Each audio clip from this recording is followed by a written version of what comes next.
Okay, all right. It's going on now. Okay, Jason, that is signal transduction pathway, right? Caspase Okay. coming for that.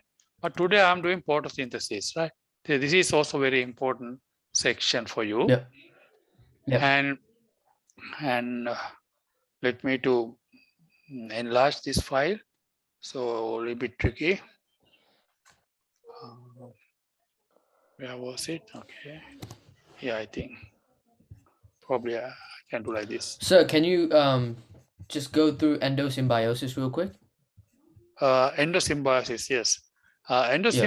Endo-symbiosis is a theory, right? So it is applicable for the lesson we talking about today as well. So it is Okay. yeah. So endo-symbiosis is kind of a theory. We explain how the double membrane structures inside the eukaryotic cell, right? If you draw a eukaryotic cell, it will be like this. So this is a cell membrane of the eukaryotic cell. All right. Yep. So then what are the double membrane means? So the nucleus, first thing. So nucleus is a double membrane. Apart from the nucleus, what are the other double membrane structures you can find in eukaryotic cell? So the first one is the mitochondria. All right. Mitochondria is even smaller than that proportionately. Yep. So they are double membrane. And then if it is a plant cell, you have something bigger structure known as chloroplast. Chloroplast Yep. is double membrane as well. So today lesson is photosynthesis, which is more relevant. Is the chloroplast is more relevant for today's lesson. But having said that, both mitochondria and chloroplast are said to be evolved from endosymbiotic mechanism, or is a theory known as endosymbiotic theory. So what does that it mean? It's like now the big eukaryotic cell. I just draw on top of that, but later on I erase that. So it's a big eukaryotic cell like this one, right? At the beginning, so because it's eukaryotic, it has nuclear membrane. All right. So where the chromosomes are all in here, right? Yep. So those are chromosomes, and they can engulfing. Like what is engulfing? So it's a endocytosis or exocytosis. Maybe you heard that. So what is endocytosis mean? That is the way bacteria eat. So this is a food particle. Yep. So the bacteria, amoeba, not the bacteria, amoeba. Amoeba have pseudopodia. Pseudopodia is a false legs. So it can make pseudopodia to any direction. So amoeba is, for example, amoeba is a well-known unicellular, right, but eukaryotic free-living organism. Amoeba is a unicellular organism. Although it is unicellular, it is free-living, and although it is unicellular, it is also eukaryotic. What do you mean by eukaryotic? It has organized nucleus. So this food particle, so the mechanism the amoeba eat.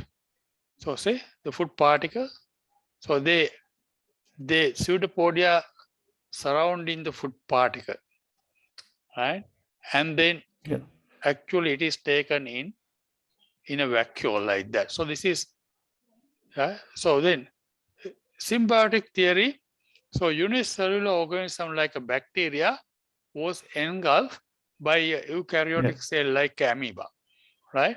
So this is the first membrane belongs to that unicellular bacterial membrane. The second membrane, it is right. It is the eukaryotic cell provided membrane, right? So like if it is amoeba, So it is taken in to the cell, right? So the second step is taken into the cell. Say this is amoeba. So this is a bacteria engulfed by amoeba. That is the bacterial cell membrane, right?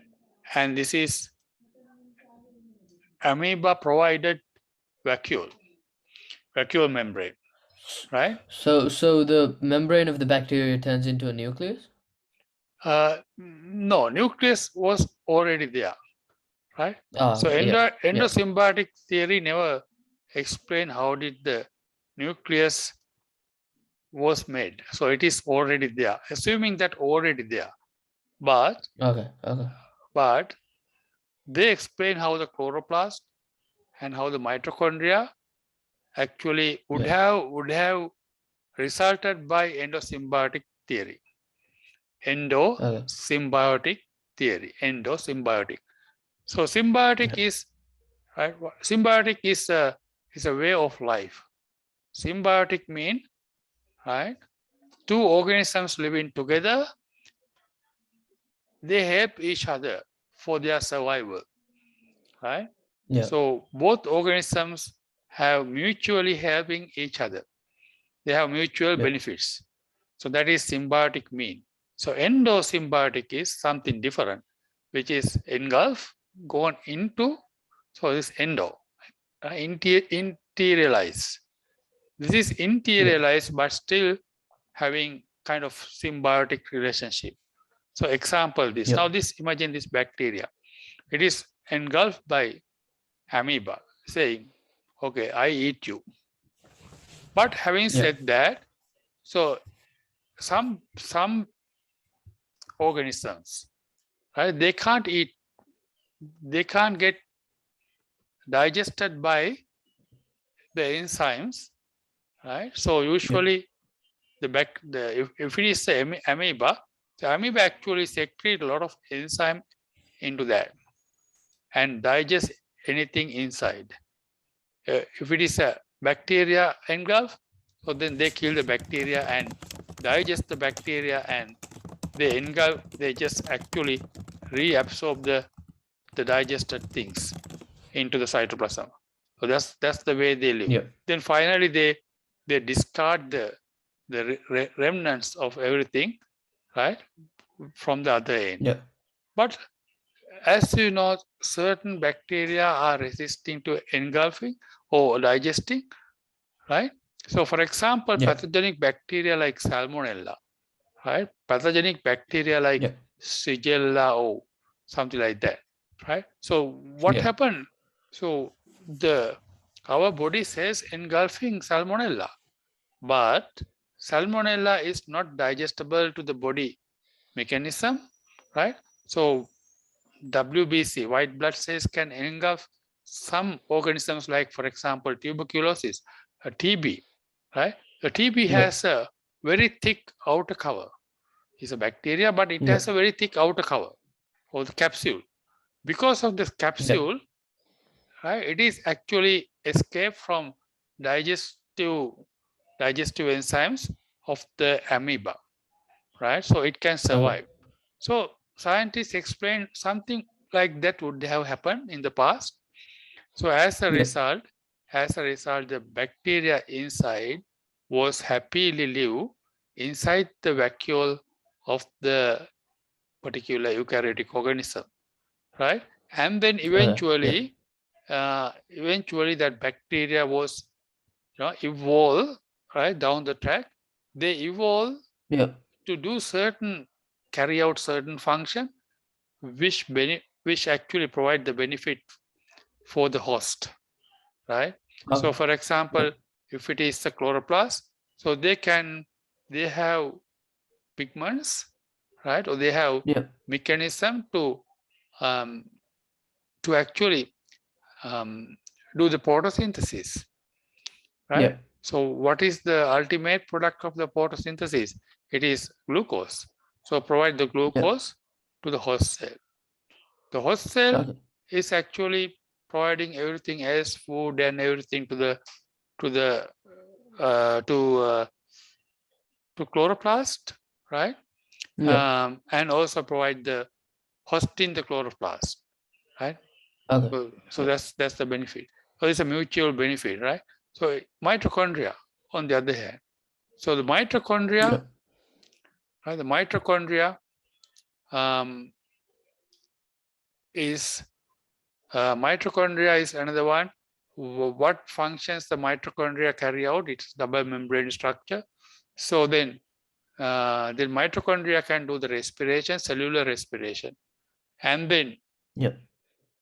so providing extra kind of providing extra amount of energy is synthesized Yeah. from the food this bacteria eat, or unicellular organism, whatever the food they eat. So then they actually, the food particles was actually digested or utilized up to the carbon dioxide and water, and then make Yeah. additional ATP. So you will learn from that. So these are the benefits mutually they take. So then you look at what are the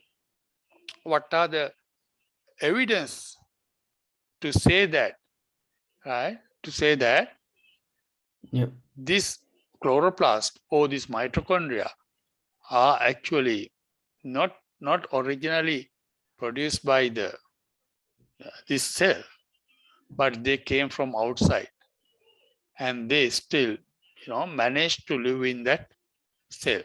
So what are these evidence? So one thing is the double membrane itself, right? So double membrane provides our first evidence.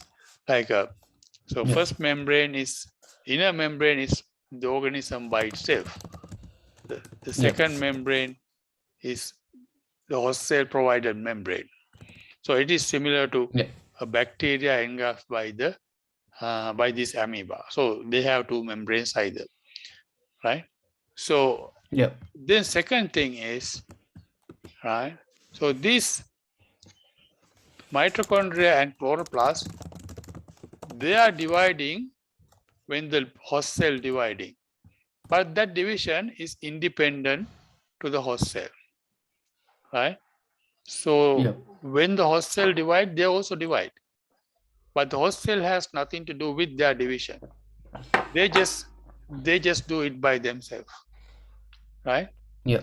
So when the host cell divide into two cells, this mitochondria or chloroplast divide as well. So then the protein required by the mitochondria or chloroplast. So who produce this protein? Is the nucleus produce? No, they produce by themselves. So do they have DNA to produce any protein? Yeah, they do have DNA, and they make their DNA and RNA, and they have their own ribosomes, right? Yeah. So those are the evidence, right, saying that these organisms, these mitochondria and chloroplast are actually independent organisms engulfed by this cell so many times, long time ago, and now they are evolved to live in that the same cell, become part of it, right? Yeah. So that is what you call endo-symbiotic theory. So what they're asking from you, so provide evidence, at least 2-3 evidence, saying that these are not belongs to the host cell at the beginning. So those are the evidence. So evidence are the two membrane, and then they have their own DNA, or they are extra chromosomal DNA, which is nothing to do with the DNA in the nucleus. And but this DNA actually provide the template, or provide the Wait, so sir. Yeah. So there's circular DNA in prokaryotes, right? Yeah, circular DNA in prokaryotes. So they also have circular DNA. Yeah. So then the mitochondria and chloroplasts have circular DNA. Correct. Yeah.